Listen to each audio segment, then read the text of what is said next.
sometimes atheists might strawman the belief in God as, well, it's a man in the sky.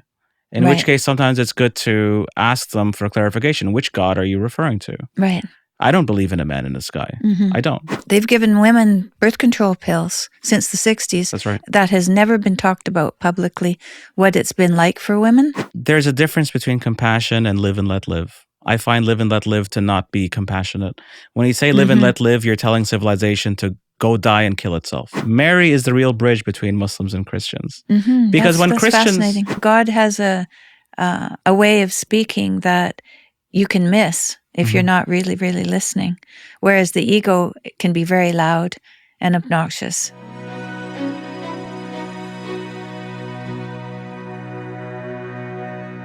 Hi, Bilal. Hello. Welcome to my podcast. Thank you for inviting me. Hey, my pleasure. I don't know if I invited you. I think that you sent me your book and said, hey, read this and maybe we could talk or something like that. I a little passive-aggressive, perhaps. Yeah, maybe I suggested it. No, it was good. It was good. Well, thank you. It was a good suggestion. And very forward. It was a while ago, but I did read the book in the summer, so here we are. I'm going to give a little introduction for the listeners. This is Bilal Muhammad. He's a vice principal at a private school in Mississauga. He's a senior fellow at the Berkeley Institute for Islamic Studies. He worked as a researcher for the University of Toronto, Department of Historical Studies. He was an editor for the Clear Quran for Kids. Bilal Muhammad translated and wrote several books, including the interfaith work, The Good Shepherd, Jesus Christ in Islam, which he's brought with him today. Hello. There we go. It's a self-help book. Oh no, this is a self-help book. All the Perfumes in Arabia. The Herbal Remedy Book, the Muhammadan Cure, The Modern Science of Prophetic Medicine, and others. I never read that, but I'd like to read that. Well, I've got a very special gift for you. Oh, you did? Yeah, it's in the sound room, so I can't, Okay, afterwards, later. Okay, so, The Good Shepherd. It's a book that's got a lot of scripture from the Bible, but also commentary from you, which was interesting because you did a lot of work in putting down many, many, many examples of what I would say is cohesion between Islam and Christianity. And I'm very interested in that. I think we spend a lot of time in our culture talking about our differences, and that's easy. That's easy. But I think trying to find where we can communicate and agree is more difficult, but I think more fruitful. So I don't know what you want to say about your book. Well, you've covered the basics of it, but like you mentioned, it is a book that focuses on primary sources. We look at the Islamic tradition and what it says about Jesus. In particular, there's a treasure trove of what we call narrations or reports, which are originally oral tradition reports, which originate from the 7th to 9th century Arabia and Iraq and Egypt and Syria. And these reports are all stories of Jesus. And many of these stories are very familiar with those of us who read the New Testament. They're familiar with those who are familiar with the Apocrypha literature, the Gnostic Gospels. And then some of them are very original stories that only find themselves in the Islamic tradition. And so what I did is I translated these stories and these reports, these narrations, and then I wrote a commentary with cross-references, like you mentioned, which show, well, this is what's reflected in the Bible. There's a similar quote, or there's a similar parable, or a similar story. And the genre of Jesus's reports and narrations in the Islamic literature is one that focuses very much on spirituality, on asceticism, on purifying your sincerity towards God, on living a minimalistic lifestyle. And it's very profound because each prophet, I think, in Islam has some character, has some contribution to what becomes a world system and way of life. And Jesus's contribution besides being the Messiah, born of a virgin, and all of the theological check marks, he is a profound spiritualist. He's someone with who Moses came to bring law. Jesus came to bring the spirit of the law. Moses came telling people to, and this is in the Sermon of the Mount. Moses came to tell people to not commit adultery. Jesus told people to not think about adultery. Moses told people to not swear to God and lie. Jesus told people to not to swear to God at all. In a sense, it doesn't matter whether they believe you or not. It's purifying the intention. It's not just pray, but pray in private to make that prayer sincere. And that's the Christ that is reflected so much in the Islamic oral tradition, along with an eschatology. Of course, Muslims believe Jesus would return at the end of time. And that's something we could also talk about in the future. And then the second part of the book it's actually a compendium of many different authors, Catholic, Jewish, and Muslim authors, who wrote about the Islamic Jesus from various perspectives. And there's a variety of views and opinions there, and I think that very much this is a book about bridge building, because again, there are billions of Muslims, billions of Christians, many Muslims in Christian countries, many Christians in Muslim countries, and while the differences are there, and there are certainly good times and bad times throughout history, I think that there are also some common problems, some common goals, and a common need to have a relationship with that him who created us. Speaking of commonalities, I went to the Queen's Park march on last Wednesday, and there was I heard that the lady who orchestrated it in Ontario is a Muslim grandmother. She was there at the mic, starting things off, but there were many Muslims there, and there were lots of other people there too, but it was really heartwarming to see all the people come together with a united front to make a point that our children are at risk in our school systems, and so it's happening. This is happening, and I don't know that I've seen that, and I know that there were Muslim. I talked to one of my friends in northern Alberta, a very small community. And she said there were 450 people. I think the town itself is only 10,000. So, that's a pretty good contingent of people who turned up. And Muslims were at the forefront of that as well. So that is a very good place to start, I think, is that we do have common ground. Yeah, and if you've noticed, the march was more diverse than the counter march. Yeah, right. And Canada, unfortunately, has a dark history of residential schools.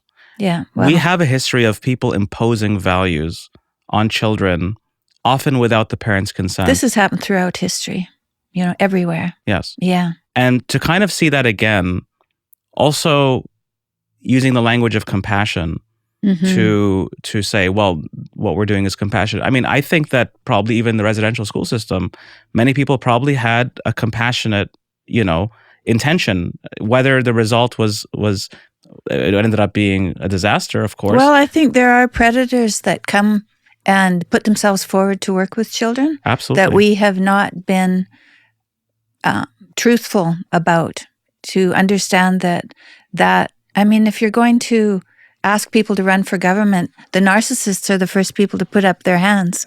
If you're going to say, let's teach the kids, people who are interested in kids in all manners put their hands up, and we have to be aware of that.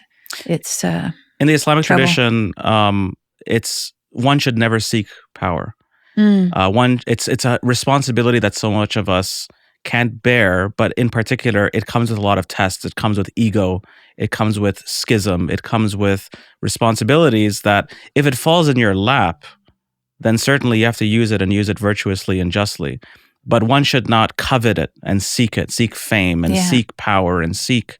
And again, that goes back to the warning of materialism and of ego that Jesus Christ speaks so much about in this book. But yeah, I mean, I think that the values are changing here very quickly. I think a lot of Muslims, when they came to this country, my parents actually spent most of their life in this country.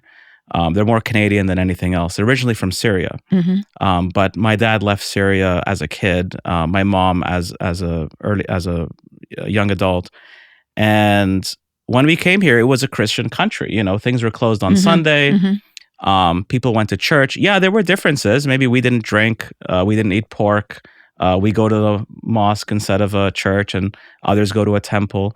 But overall, there was a social fabric that society shared, and the diversity was within that fabric.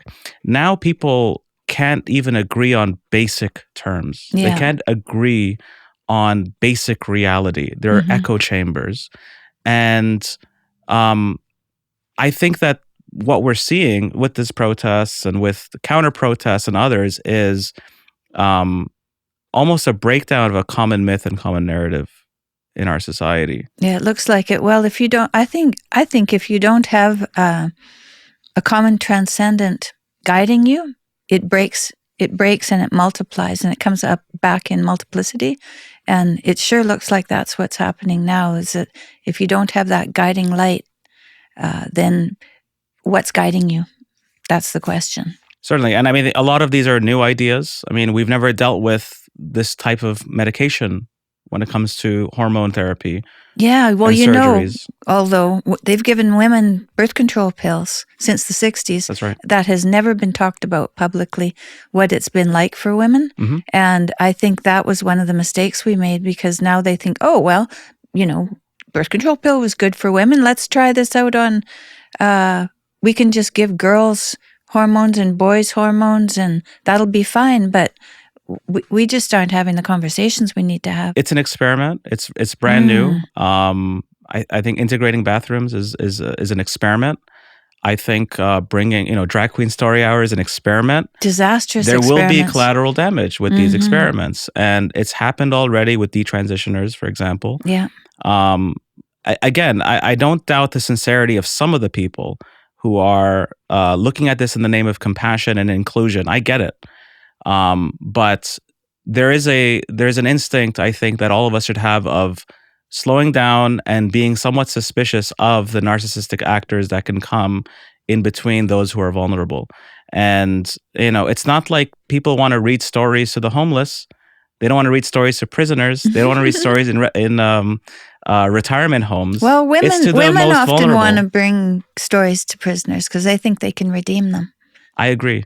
But so that does happen. I don't know if drag queens will do very well in that environment. Yeah. But with children, I mean, this is vulnerable people, impressionable people, people that don't have necessarily a firm grasp on reality. Matt Walsh brought it up about Santa Claus in his documentary. If many of them believe in Santa Claus, so how can they have a firm grasp of reality and of who they are and who they want to be in the future? Yes, that's correct. That's for sure.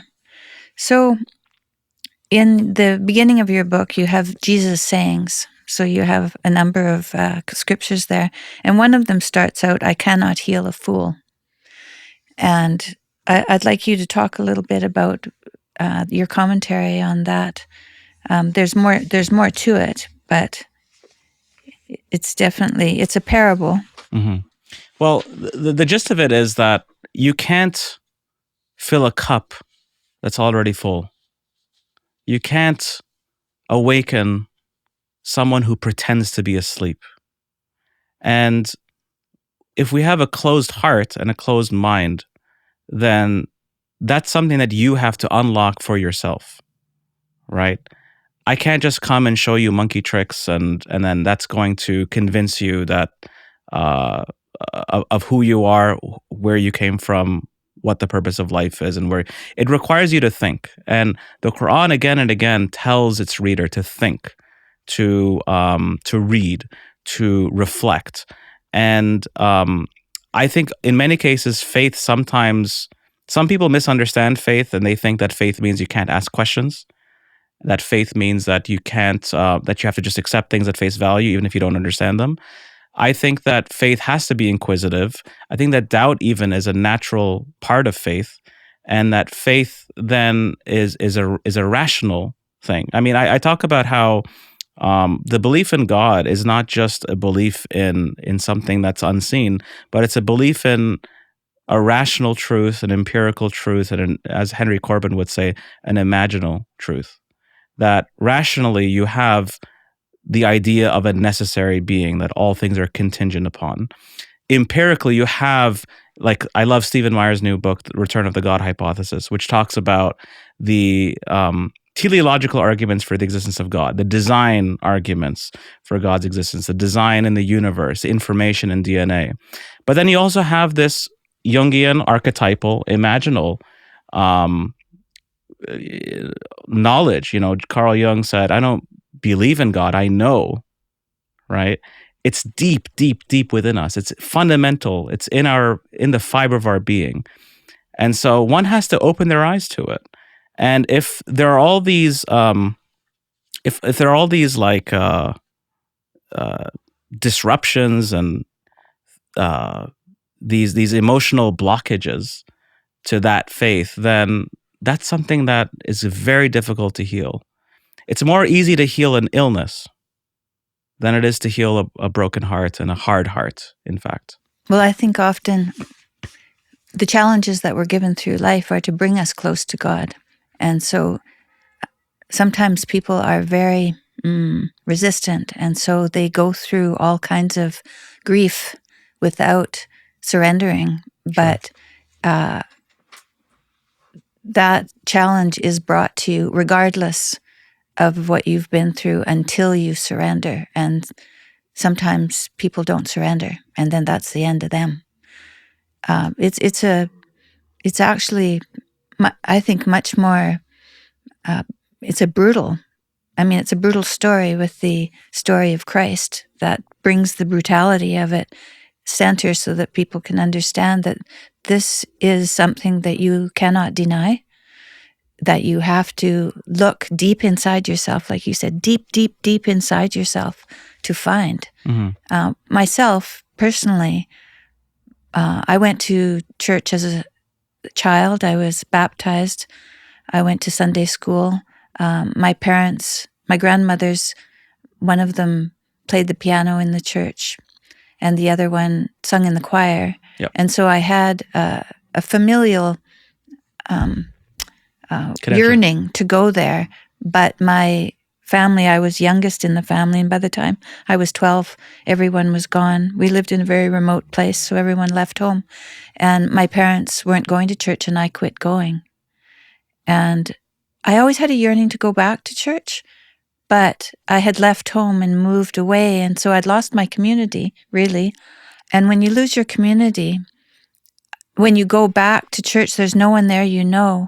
So what I did was I went to church for a whole year, and then the next year, and this was a Protestant church, the minister gave exactly the same sermon the next year of the first Sunday that I was back. And that was enough for me to say, I've heard this all before, I'm not coming back. So we use whatever we have to run away. That's right. Right? Mm-hmm.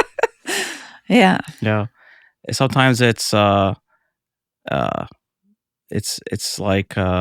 sometimes it's am I like, you like a certain sin, for example, and so, well, the whole tradition is wrong. They got it wrong. Right. Right. Thousands of years and commentary and scripture and reason and studies. And no, it's all wrong. I like this particular thing. And sometimes it's that simple.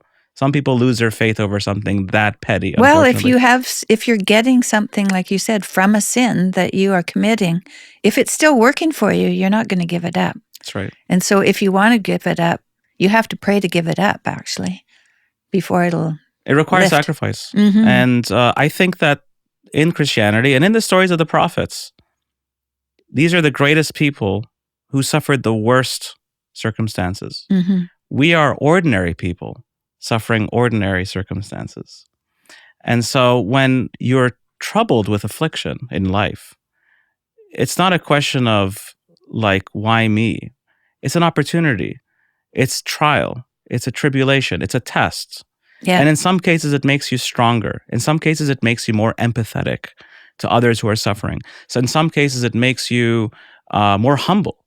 In some cases, it makes you understand your own limitedness before Him who is without limits. I think it happens, but it happens if you are open to God's will. Because when I was diagnosed with 10 months to live in the doctor's office, I thought, well, a lot of people in my family died young. Maybe I'm going to die young. And I had some cynicism and some self-doubt, and I was willing to take that as acceptance until I went home and I told my son, and I saw his grief in his eyes and showed me that he loved me more than I loved myself. And I felt the weight of my cynicism and my self-doubt leave me. And at that point realized that I was there to serve my loved ones and that I needed to fight for my life. But without that, I don't think that this would have happened if I hadn't had that moment of surrender in the middle of it. And so, it just happened. I didn't ask for it. Maybe I asked for it, but it was subtle, It's like what Christ says, not as I will, right? But as thy will. Yes. Right? Exactly. Let this cup pass unto me, but not as I will, but as thy will. And the word Islam means submission to God. And it's almost that sense of surrender, that peace, that relief that you get sometimes. That we're all at war in a sense. We're trying to become the richest, the most beautiful, the most intelligent, the most powerful. But sometimes you got to let go of the wheel. Sometimes there's a wisdom greater than yours. All the time there's a wisdom that's greater than yours. Yeah. And so sometimes just accepting that, and look where that's gotten you. Well, you're now reborn. It's quite, that's true. And every morning I get up and I say, what's your will for me today? And what are the challenges and I can recognize in the day that those are challenges for me. And so I don't choose what I do. I'm shown what I should do. One of the Imams, Zayn al-Abidin, he said something along the lines of the believer, when he asks God for something, God gives it to him. But the trick is, he only wants what God wants for him. Right. So at some point, the will becomes one. Your will becomes, again, at the telos, at the height, at the goal of any believer is to have a will that is accepting of God's will and patient with what God has willed. And that comes with practice, I think. And that's why there's practice of prayer. That's why it's a practice, is because you become together with your higher power. You find out that what you're yearning for is God's will. And prayer is very different than witchcraft, in the sense that with witchcraft, you're trying to, if you're doing a spell, you're trying to exert power onto the universe. While prayer, as Roger Scruton once said, you're admitting your powerlessness, right? And you're beseeching the one who pulls all the strings, the one who has all the power. And you're saying, look, I can have my own, as Jesus said in the New Testament, I can have my own self do nothing of my own self. But it's that divine that allows us to do what we could do. Well, you're given direction, but sometimes it's in a direction you don't want to go in. And I've found that I ask for courage and strength to go in that direction, whatever that might be. It's not, because it's not something that I chose to do. It's something that's been shown to me. And in that way, my character grows and I learn more about whatever it is that I have to learn about. If we're going to orchestrate our next move, we're going to miss out on the biggest adventure that we could have, which is doing what is God's will, and we don't know what that is. That's right. So in my 20s, I was diagnosed with generalized anxiety disorder and depression. And I've heard once Jordan Peterson say that when your daughter was depressed, that was much harder. That at first she compared it to your favorite dog dying, but then once the dog died, they said, well, that's not as bad as being depressed. And certainly it is the most difficult.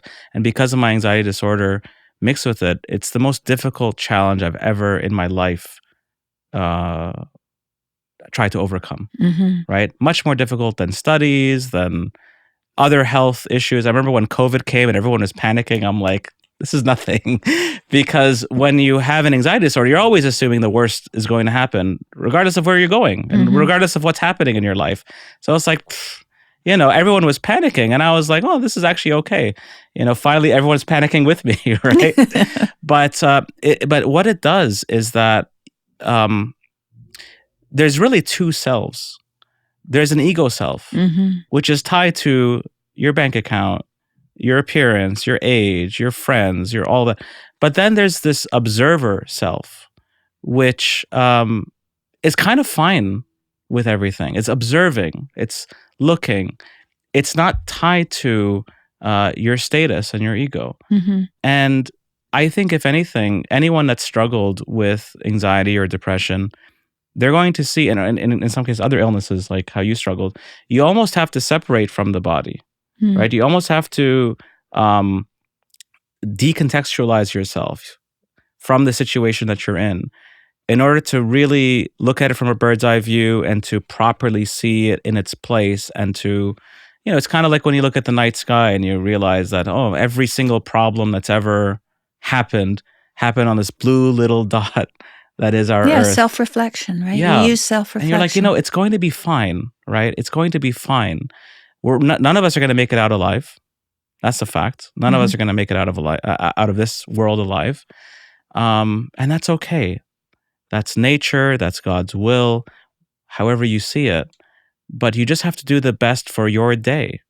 You have to bring the provision of faith and knowledge and of good deeds, so that if it does happen, whether it's in 80 years or whether it's today, that you live every day like it's your last, because one day you're going to be right. Yeah, that's right. And one day the challenge is going to be so big that if you haven't been practicing, it can take you out. So this practice, and when I stopped going to church, I started doing yoga, and so I learned to meditate. That's right. And spent years meditating. And so then when I began to pray daily, it was easy to start a practice and maintain it.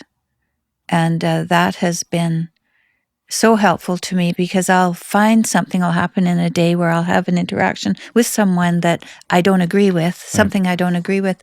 And instead of reacting, I can pause and put it aside, and then wait for a better time when I'm not upset to talk about it. And usually what happens is I put it aside, and then it comes out one day when I'm not expecting. It wasn't even me who said it. It was the right time, and it was God's will that I said it at that time, and I had actually nothing to do with it except for that I put it aside.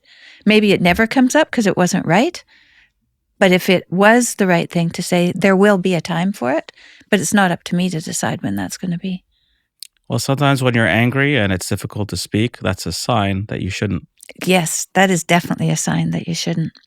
And you talk about that a little bit. It's a little bit different, but you were talking about people coming in, say someone comes in to steal things from your home, and you decide not to retaliate, and because you may lose your life, and what would that do to the rest of your family? Whereas if you didn't do anything, maybe you'll lose a few of your belongings. But how important are those belongings? Are they more important than your life? Probably not. But people now are given the means to defend themselves, or at least they think they do. And why don't you talk a little bit about Well, Christ said to turn the other cheek, and that's a difficult thing for any person to do. Now, in Islam, the permit is there to defend yourself. You can stand your ground and you can defend your property. But I revisited this turn the other cheek, and I said, well, because we have the same quote in the Islamic oral tradition, Jesus saying, if someone slaps you on one cheek, you give them the other. And we could see that again in the story of Cain and Abel, right? Cain kills Abel. Abel doesn't really defend himself in that exchange. And in a sense, sometimes the better decision is to not let your ego and your possessions get in the way of things that are more important. First of all, your life, right? That's the most sacred thing that you have in your possession is your life. And certainly the life of your family, if they're at harm's way. Sometimes you have to choose your battles. You can't just fight every single battle that you come across.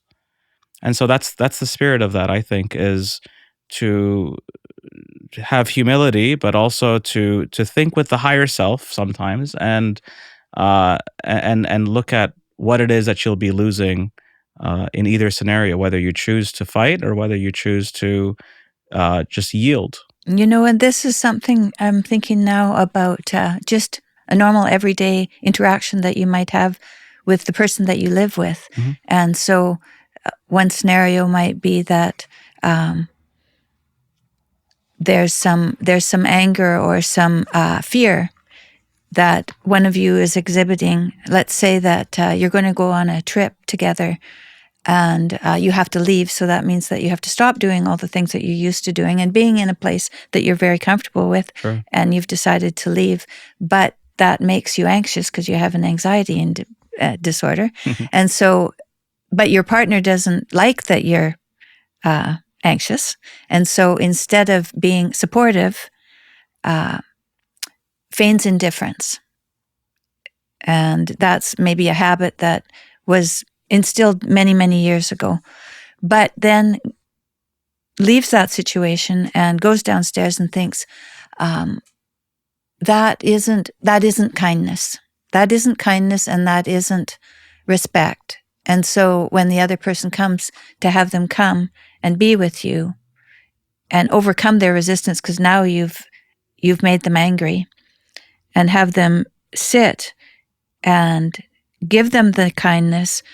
And giving them the kindness then can allow them to reflect on their own behavior, but not until you're kind to them. There won't be that reflection. Sure. So it takes two of you to come to a better place. Like, that's not going to happen necessarily when someone comes in to steal something from your home, but in your own lives, day-to-day interactions, you can find that. Well, you have to choose your battles. And I think what you're referring to, I've heard it referred to in the past as nurse's apathy, where sometimes a nurse who's always hearing complaints, because she can't have her heart with every single complaint, that's going to be too much to bear.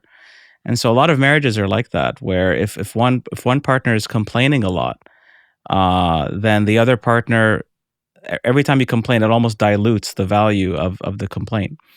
And in some cases, you listen more to the person that complains rarely when they do complain, as opposed to the one who's always complaining, because then you just say that's just their personality, and you can't do anything about that.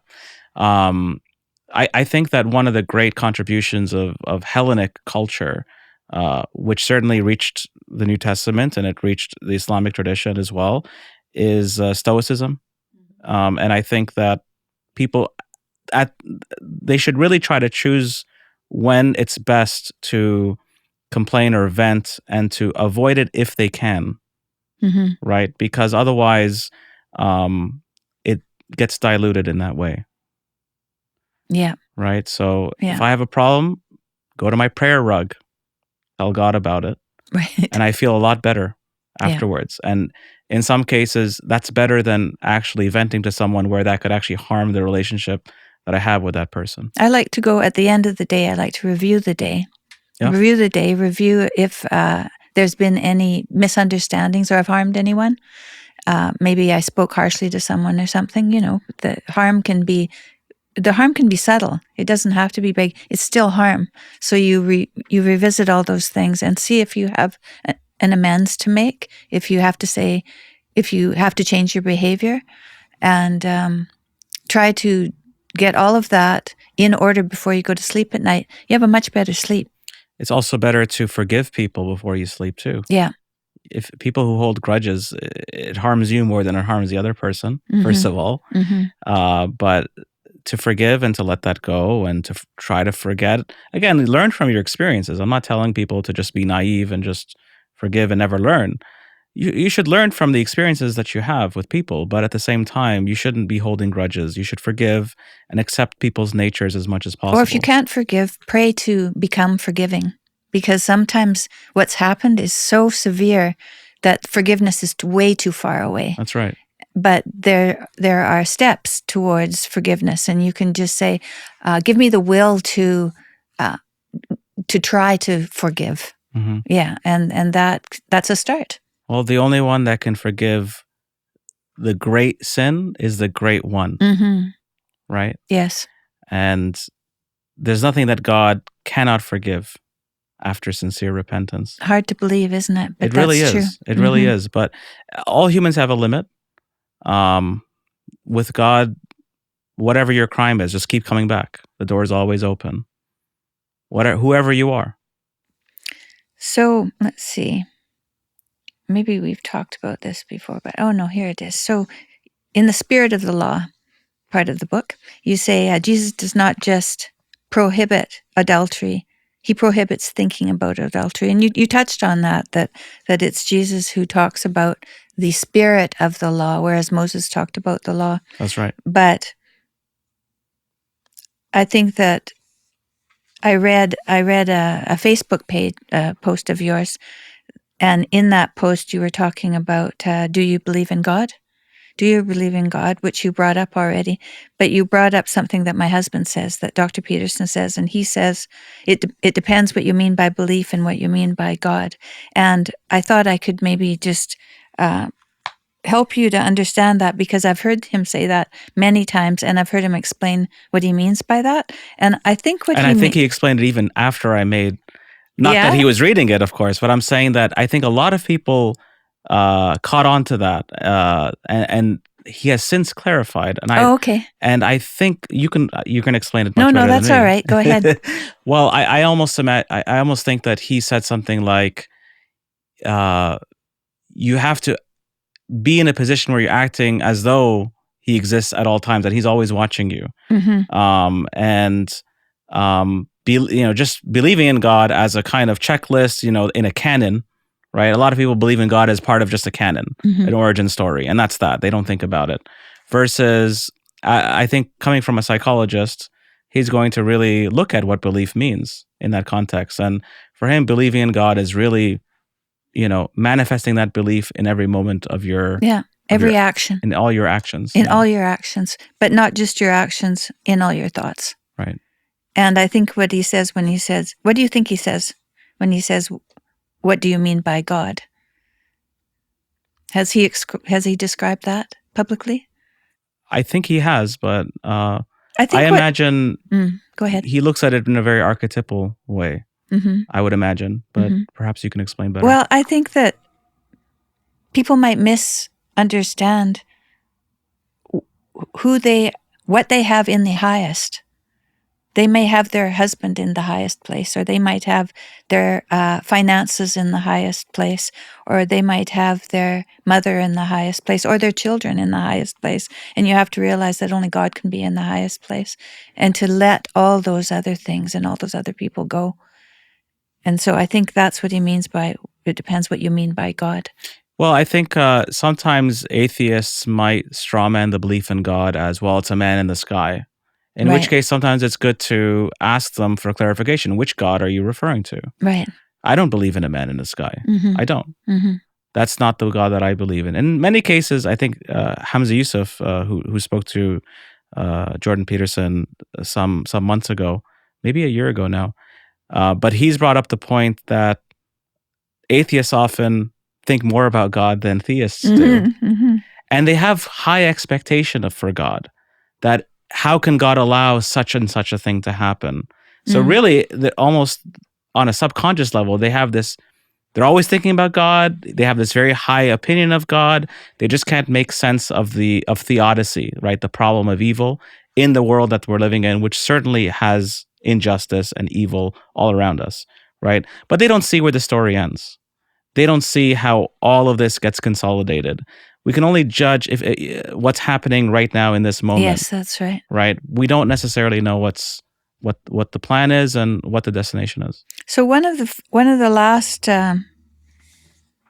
further on in the book, when you're talking more about Antichrist, so you bring up the Antichrist, and you talk about the Protestants. The Protestant work ethic evolved, and it evolved from simple deeds of righteousness to activity, to industry, to industrialize, to manufacture, to technology, to militarized, and to nuclearized. And you showed that progression come from Protestantism. And I'd like to hear you talk about that.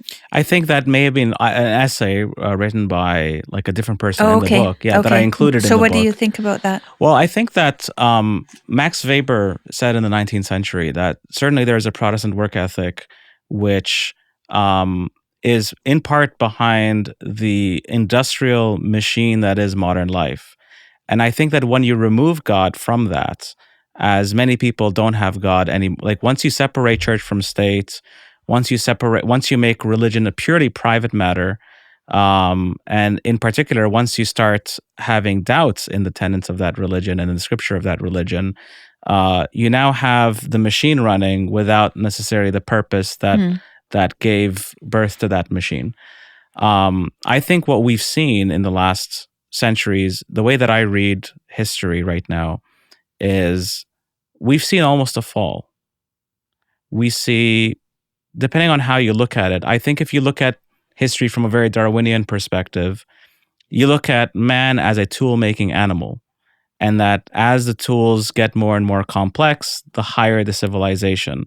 So from that perspective, they look at satellites and they say, well, that's an amazing invention, right? Look how far we've gotten from bows and arrows to satellites. But I think any profoundly ethical and spiritual person looks at a different dialectic of history. And I think what we see is we saw the prophets, and then we saw the divine kings in many cases who usurped that authority. And then in some cases after that, we've descended to ideologies that are not spiritual, but are purely material, capitalism, communism. And then further down, now, identities of the stomach. I'm a vegetarian. Mm-hmm. I am this color, I am that color, right? What you eat is your identity. So we see that we go from a spiritual identity to a pseudo or quasi or pseudo spiritual identity, to an identity that is entirely intellectual, to an identity that is now based on our geography, where we're from, where we grew up, what language we speak, and then a more guttural from the head to the stomach and to the genitals, right? With gender ideology.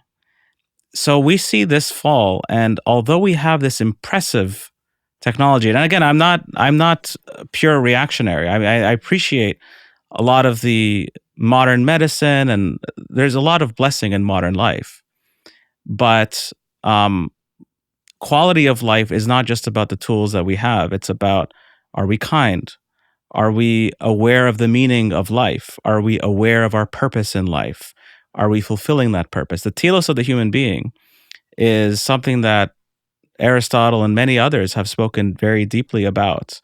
And to think that, well, we've now reached it, that's quite a lot of hubris in comparison to what the ancients were talking about.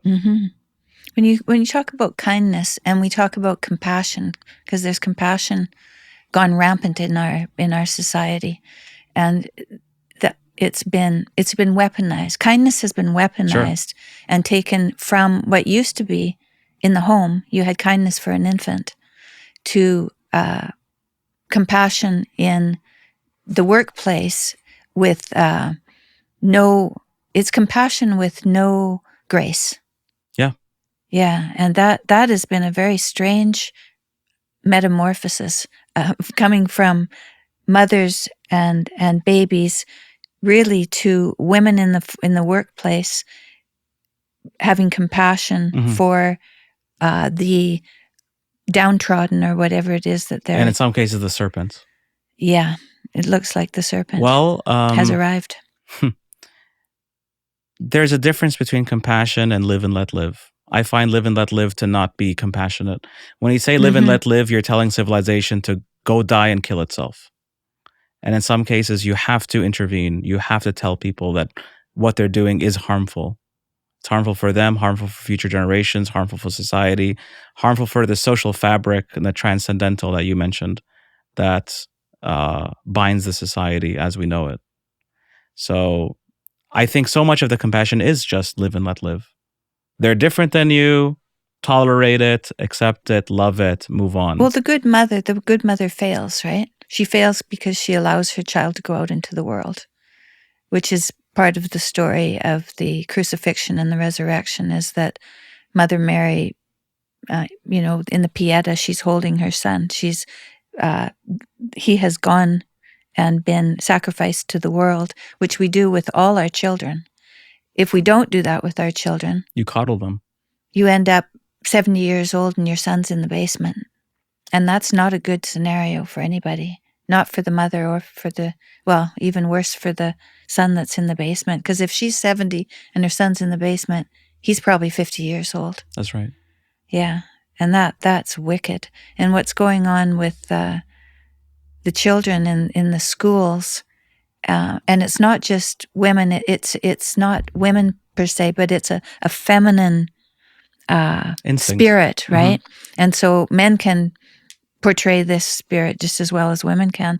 And that's what's going on in the schools, is they're saying, we have to let those kids do whatever it is they want to do without what, like you said just a minute ago, if it's harmful to them, then you have a responsibility to say so. Well, it goes back to the hunter-gatherer instinct that if men were the hunters and the ones kind of defending the border of society, women invented society. Women create society, but it's within that space that's been where there are children, where there are women, where there are elderly, where there are sick, where there are those who are tired or recovering.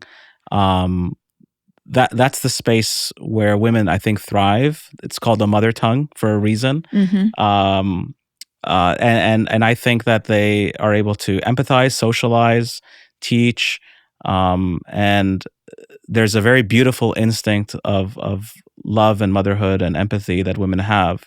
But if you put that same instinct on the border, right, fighting the other tribe or fighting the dangerous animal that's trying to get into your tribe, well, then that's certainly a recipe for disaster. Now, if you go back to turn the other cheek, then how is that different from the compassion that is being played out in our society on a large scale? Well, I think the turn the other cheek instruction is one about humility and yielding and sometimes choosing to do better in a situation. Sometimes I have students, because I'm coming from a teacher, from an educational background, and sometimes I have students that are incredibly disagreeable, very disagreeable. They don't want to do anything that you tell them. They don't have any respect for authority. They almost like getting punished in a way because it I don't know, vindicates them in some way. Gives them attention, that's for sure. But I tell them, there's this one student that I told, disagreeableness is a good trait if you know how to control it. You can be a competitive business person. You can be a critical thinker. You can be, but you have to learn how to choose your battles, because otherwise you can also break the law and go to jail, right? People who cannot control their disagreeableness cannot function in a society. And so I think that in a sense, men almost have to learn from women how to be more compassionate, and women have to also learn from men how to sometimes detect who the good actors are and who isn't. Right. That's a very good point. And there's a lot of there's little listening in our society now. There's little negotiation. People are, and that's another thing that was in your book about being right and putting your foot down that you're right, and being so sure of that means that you can miss all the little signs that are being shown to you on how you could evolve in your understanding of things. And Sometimes that's where people we are now. and sometimes people have spiritual illnesses that don't concern us, right? They're in a certain place in their life, and you should try your best to help them. But in the same way that we were at some point in a certain place in our life, and words are sometimes not enough to help. So you do have to pick your battles, I think. You cannot change those who do not want to be changed. No. And sometimes you just have to accept and adapt and move forward with that person. So let's see. You mentioned Antichrist. I did. I mentioned the Antichrist. Mm-hmm. And then I went to the Protestants. But maybe you have something else to add to that. The Islamic eschatology, which is the end times tradition, deals with how in the end of times, there will be a reversal of good and evil. That good would be seen as evil and evil would be seen as good. And that's a very common trait in many religions. In Hinduism, you have Kali Yuga, which is an age where, again, evil would be manifest. First of all, nobody knows when the hour is, the end time. Even Jesus Christ in the New Testament says, no, not the Son, not the angels, only the Father in heaven. I don't know when the hour is. And there's an Islamic tradition that's also a Jewish tradition. Muslims and Jews share this tradition, which is if the hour comes and in your hand is a sapling, a seedling, then plant the seedling, right? In other words, do what you have to do. Don't be millenarian. Don't go and sell all your baseball cards or, whatever people are doing when they're in that end times panic. Do what you have to be doing in that moment, right? Continue doing what you have to be. Because really the end of time for all of us is the moment we die, right? We're all going to die. And in that sense, that's the hour for us. We don't know when that's going to be either, for certain. But there will be an end of this current existence, this current species. And the signs that were given are ones of the reversal of good and evil. And very specific signs are given about how men would behave like women, how women would behave like men, how men would find satisfaction in men and women in women, how the Arabs who were Bedouins would be building tall skyscrapers and building the biggest buildings in the world, how the towers would be overshadowing the mountains of Mecca, how people would be up all night, not praying, but with instruments on their head, dancing all night to these instruments on their head. This is all described by the Prophet Muhammad, peace be upon him. And certainly the Christian tradition in the book of Revelation has an eschatology about how the Antichrist would be someone that has control over the world at some point, has control over an economic system over the world. And the giants come. Sure. And in the Islamic tradition, you also have the Antichrist, who is a person. It's a person. But there's a system that comes with that person. Dajjal is the name of Antichrist in Islam. Dajjal means imposter. Masih al-Dajjal means the imposter Christ. And it is said that he will bring a garden, a paradise, and he will bring a hellfire. But his hell would actually be heaven, and his heaven would actually be hell. In other words, his good and evil is flipped. Because Satan cannot create. Satan can only subvert. And I think that when you don't believe in a hereafter, when you don't believe there's anything after this world, you try to create a heaven in this world. Because that's in the human being to look for perfection. We look for perfection in everything. We look for perfection in our looks, in our money, in our intelligence, in our power. But we can't find it anywhere. You might think it's in a Corvette. Then you buy the Corvette and you say, no, there's something more perfect than this. That's an instinct that we call, it's in our fitra. It's programmed within us to know God. That we knew him, inna lillahi wa inna ilayhi raji'un, that we are from God and to him we will return. He is that perfection. And we spend this entire world looking for it. Where is this perfection? Is it in my marks? Is it in my writing? Is it in my looks?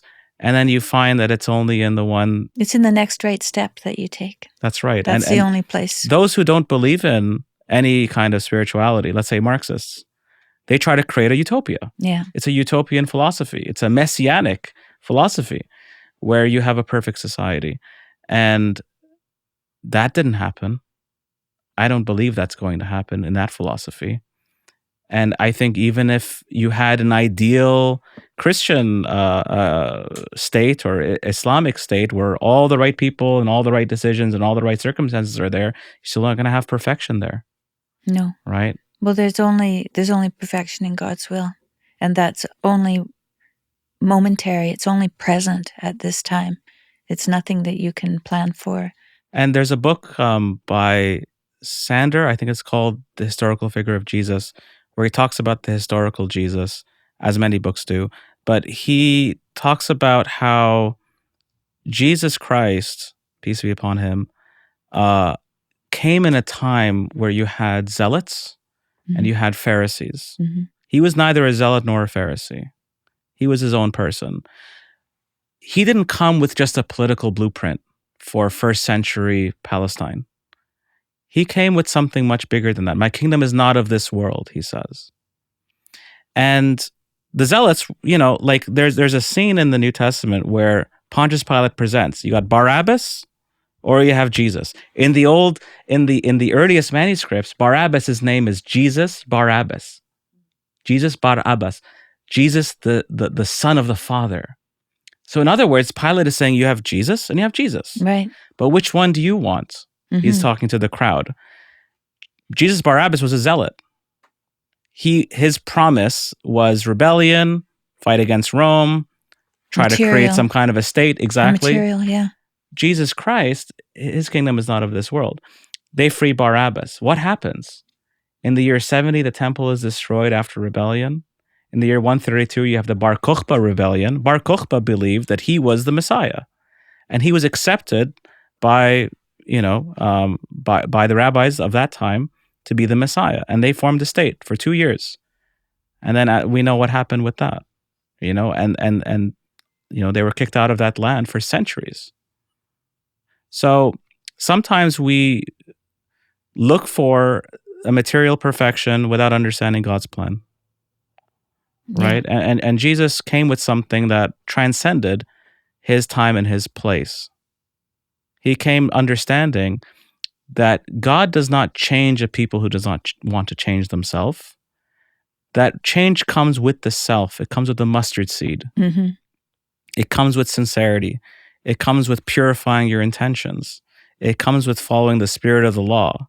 And then change comes, right? Right now, Saudi Arabia is going through some reforms, as you may have heard. I think Saudi Arabia needs a lot more Jesus because the reforms that are just rich and material and spectacle are not going to enrich the society for long. We can bring all kinds of business ventures and celebrations and festivals that will bring momentary joy and freedom and fun and certainly a big paycheck. But what really builds societies, family, honesty, piety. And piety is the cornerstone of, I think, what Jesus was preaching. Mm-hmm. He was preaching the story of the prodigal son, this grace.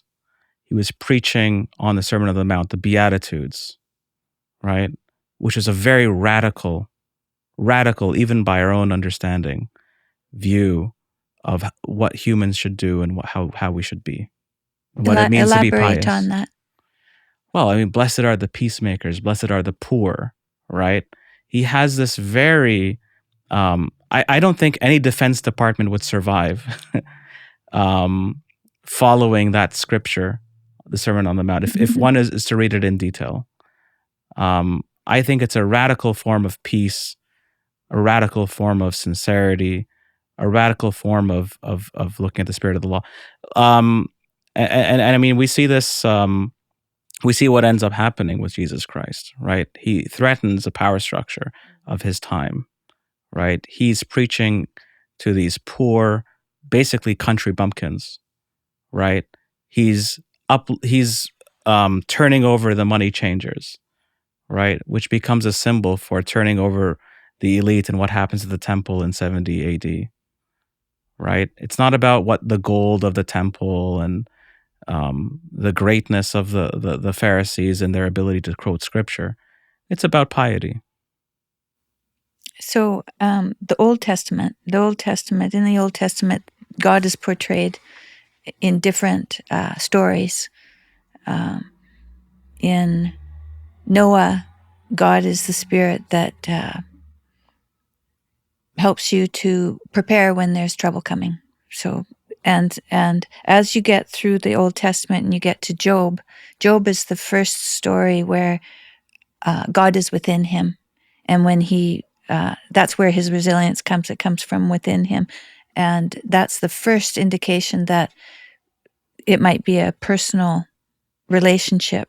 And then Christ in the Gospels, then the Spirit is complete. The Spirit is complete, and that is where God resides in each of us.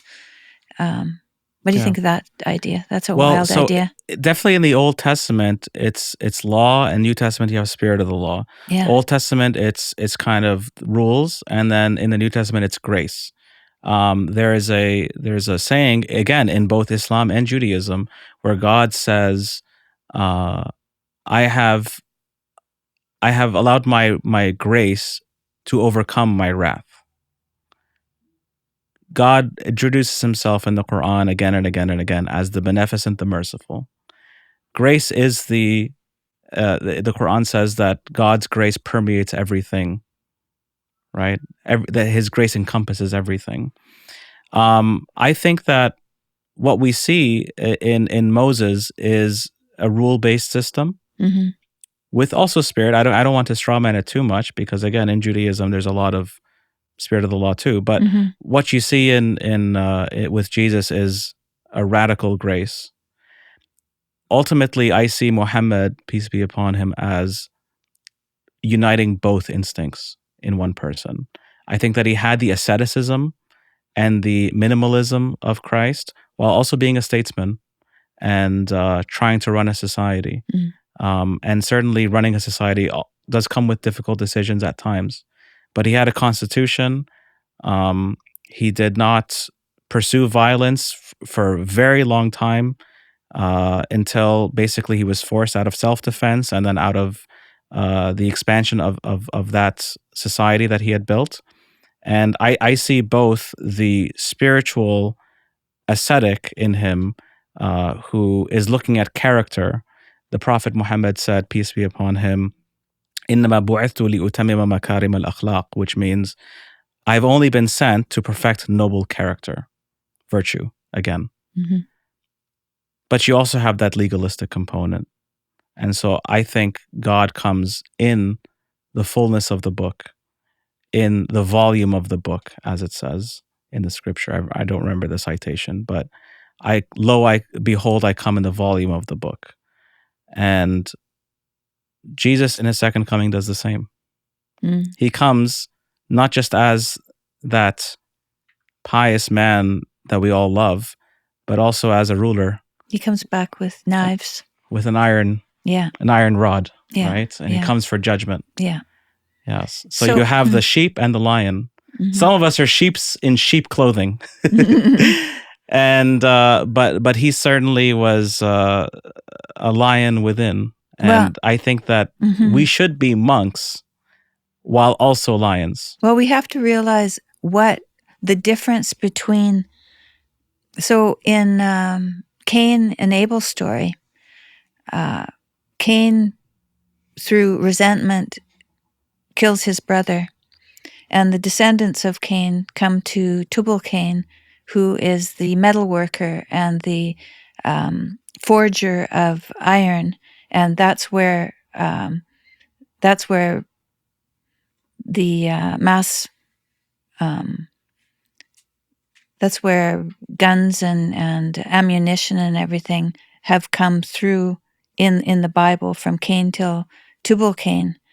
And it's interesting that story and how it weaves through the Old Testament at the same time that the law weaves through the Testament to show, and maybe they're trying to show the difference between a sheathed type of aggression, so that you know what you're doing, but you're in control, rather than a resentful aggression, which has no control and is destructive, and showing the disaster of that choice compared to the where this law can turn into grace, like you said, whereas the resentment, it does not turn into grace. It turns into death. Right.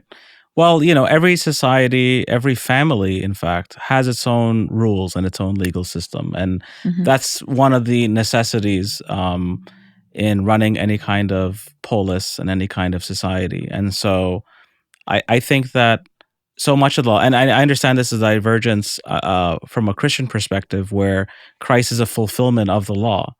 And all of it is a prophecy that leads up to him. I look at law also as a way to create order in society, or create order within the self, create discipline. And in Islam, we don't have a full disappearance of the law. In fact, our law resembles Jewish law very much. But I think that it comes with the character, the grace, and the removing some of the restrictions that existed. I personally don't believe that Jesus taught like an antinomianism, and I don't think most Christians believe that either. Explain that term. Meaning a disappearance of law entirely. Certainly, we have to have states, we have to have rules, we have to have discipline, we have to have restrictions. Perhaps not all of the rituals that are in the Old Testament need to make an appearance today. I certainly don't believe that. But at the same time, he says, don't just avoid adultery, avoid thinking about adultery, for example. There's a walled garden. There's a wall for a reason. There's a moat. Yeah. So you have to exist within limits, and those are the limits that you're talking about now. And this was, something that was discussed in Acts. Certainly there was a disagreement between the apostles on the question of the law, on the question of circumcision, on the question of what do we do with these new converts? Do they eat food sacrificed to idols? Do we not eat food sacrificed to idols? And that's a legitimate, I think, debate that happened in Galatians, in Acts. I think that if you read Eusebius, who's the historian in the 4th century, Roman historian, who's recounting the history of the early church, he says that, as you know, there's James the Just. James is called the brother of Jesus in the New Testament and in many other books. Whether he's the literal brother of Jesus, whether he's a cousin of Jesus, whether it's an honorific title is another question. But James leads the church in Jerusalem, and that line continues until 132 with the Bar Kokhba revolt and the Roman destruction of Jerusalem. That line of bishops still circumcised. They still followed the law, right? Which is very interesting. I make the case in the book that Islam takes from that line. That line, the Ebionites, the Nazarenes, these were Jewish Christians who believed that Jesus was the Messiah and believed in his return, but also held on to aspects of the law. And that then disappears with the destruction of Jerusalem, that family tradition. And then I argue it reappears in the Islamic tradition. That idea of grace and mercy and faith, the prayer of of Christianity, but with some of the some of the boundaries and the confines and restrictions of Judaism, but a globalized Judaism, not one that is tied to a particular group of tribes, but one that is global. No Greek, no Jew, no woman, no male, no female, no slave, no bond, no free. All are one in Christ. So you said in the book you talk about Mary. That's right. And that Mary is named, and she has a whole chapter, and she's mentioned many, many times, maybe more times than Jesus. That's right. Yeah. So That's really something. Part of that is because Jesus is mentioned as Isa ibn Maryam, meaning Jesus, the son of Mary. Right. And so technically she's mentioned more than I see. Christ. Yeah. But you have a whole chapter called Surat Maryam, chapter Mary, where it details the birth of Mary and the birth and her childhood and then the birth of Jesus and his life. And it talks about John as well, John the Baptist, Yahya.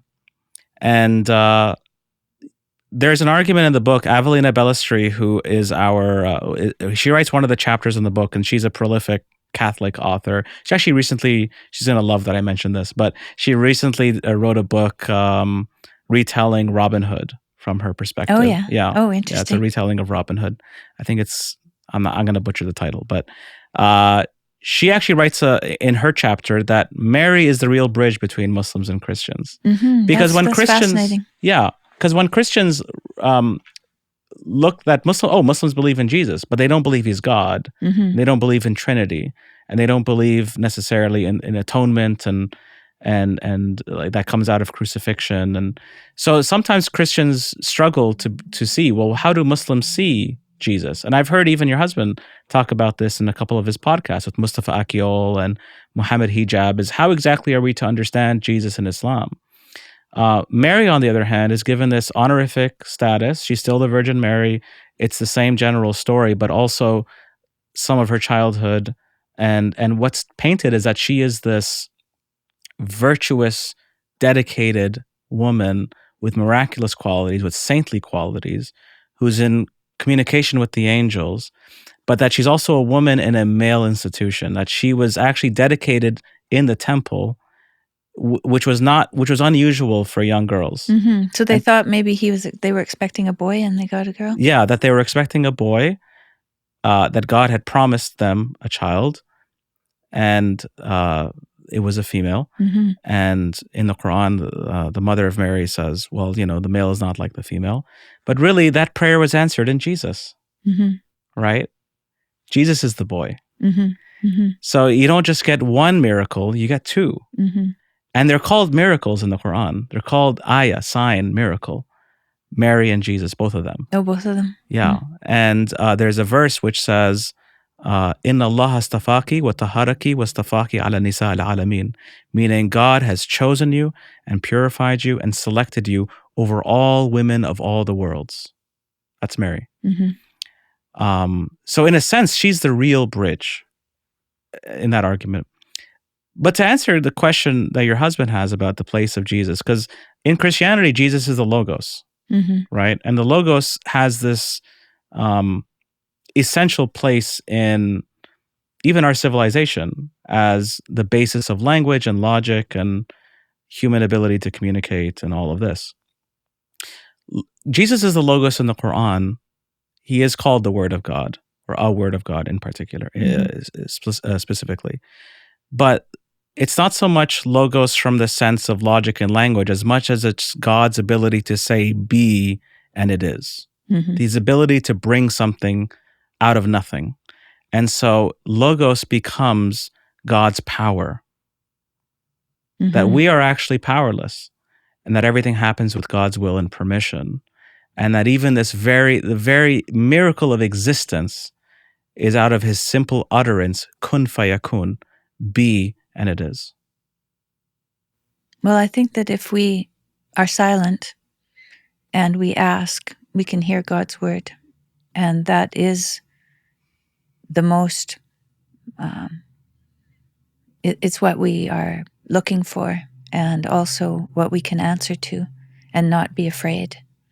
There's a verse in the Quran which says, سنريهم آياتنا في الآفاق وفي أنفسهم حتى يتبين لهم أنه الحق, which means we will show them our signs in the horizons and in themselves until it is clear to them that he is the truth. Yes, because there are two words, there are two voices, one the ego and one God's will, and we have to learn to be silent long enough to hear it, because it's a smaller, quiet voice. There's stuff going on outside for those of us who don't. Yeah. I think you could go ahead. Sorry. No, I was just thinking, oh, there it is. Yeah. But that was We're the quiet downtown. voice. Yeah. So God has a way of speaking that you can miss if you're not really, really listening. Whereas the ego can be very loud and obnoxious in the words that the ego uses. You can tell the difference, but you have to practice to hear it. And it took me, I think it took me probably at least 2 years of praying before I could hear it. In Islam, the root of all evil is the hard heart, hard-heartedness, not being able to feel and empathize and be moved, right? That really, when you're desensitized, then everything kind of glosses over. And I think that's resentment. Sure, I think that yeah. hard heart, I think that's resentment. And that seems to be the most troublesome of choices to make for yourself, is to feel resentment. And the word for heart in Arabic is qalb, which means to flip over, to flux. And in when it's a hard heart, it's heavy. It loses its ability to flux. Right. Right. It loses its ability to turn and to be moved and to feel empathy and to sometimes even just be moved by death. I think we should be, when we visit the graveyards, it shouldn't just be like a regular day, right? You don't just go and get your sandwich after and then forget about it. Like, that's where we're going to be at some point, right? The Quran says, "Alhaakum watakathuru hatta zurtum al-maqabir." So like we're just talking and going and planning and living merrily until we visit the grave. Yeah, it's a visit. I asked my dad if we could go. I was quite young. I was probably 20, and I wanted to go to the graveyard where my relatives were buried, and he had no thoughts to go to the graveyard that day, but he took me, and I could see his countenance change and his spirit change when we got there. It's a good place to visit. I worked in palliative care some. I volunteered. Wow. My sister's a palliative care nurse, and my grandmother was the matron in an old folks home, and my mom used to drop us off there when she went to visit her sister. Right. So we were both pretty at home with being with the elderly. So I think for us to... You were woke to the real understanding of life. To the real understanding. Yeah. So for us, it wasn't, Della and I, both my sister and myself, to be with people who are old and dying was something that we weren't afraid of, because we had the experience, which I think is really important for little kids to be, to have that experience. And luckily now daycares are starting to be associated with old folks' homes, and I think that's very healthy for our society. Wonderful. Yeah. But I can't even remember why I told you that. Something you said. Well, it's just to say that we should be awakened to the reality of our life. Like, even the word for death in Arabic is the same word for certainty, because it's the only certain thing that will happen. Yeah. Even birth is not certain, right? It's not certain. Someone gets pregnant, who knows what happens? Yeah, that's right. But death is the, that's on us. That's stamped on us. That's the final word, isn't it? That's our necklace. We wear that everywhere we go. Yeah. Is there anything you'd like to add? I think we're about done. Well, I mean, I just want to thank you for organizing this. Thank your producer Ian for helping as well. He was just a bundle of love. That man. Yeah, he's great. Huh? He's a cherry blossom. He was able to really help us organize this. Yes, he sure was, in a quite timely manner too.